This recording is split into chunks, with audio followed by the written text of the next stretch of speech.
Vous avez fait allusion à Hegel, Kant et Rousseau. Si vous aviez vécu à l'époque où ces auteurs ont publié leurs ouvrages, quelle aurait été votre attitude? Vous auriez donné l'autorisation, par exemple, de publication?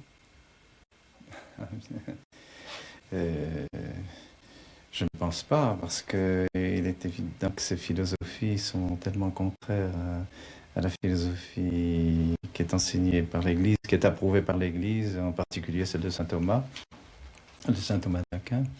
Et si elle est approuvée, c'est parce que l'Église la juge plus proche du réel, plus proche de la réalité, tandis que ces philosophies sont des philosophies qui créent leur objet, qui créent leurs idées, et donc qui sont très dangereuses parce qu'elles ne correspondent pas à quelque chose de réel, et donc elles égarent enfin les esprits. Et vous pensez que dans un État qui aurait comme caractère la primauté de l'Église catholique, on devrait interdire ce genre de publication, ou en tout cas les limiter?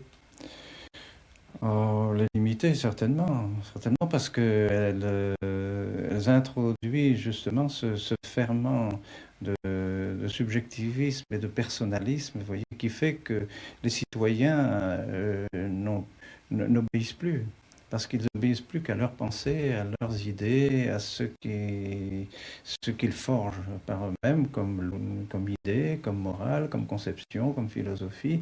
Et alors, forcément, c'est un ferment qui va contre l'autorité du pays et qui dissout la société, qui désagrège la société.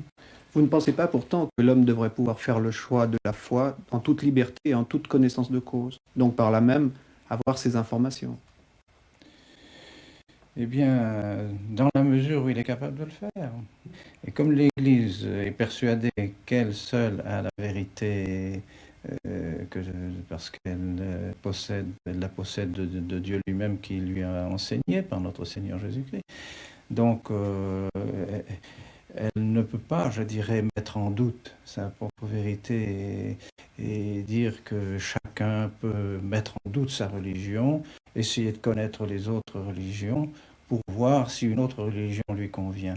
Ce serait contraire au bien des personnes elles-mêmes, et c'est pourquoi l'Église était tellement stricte pour éviter la diffusion des sectes dans les pays catholiques.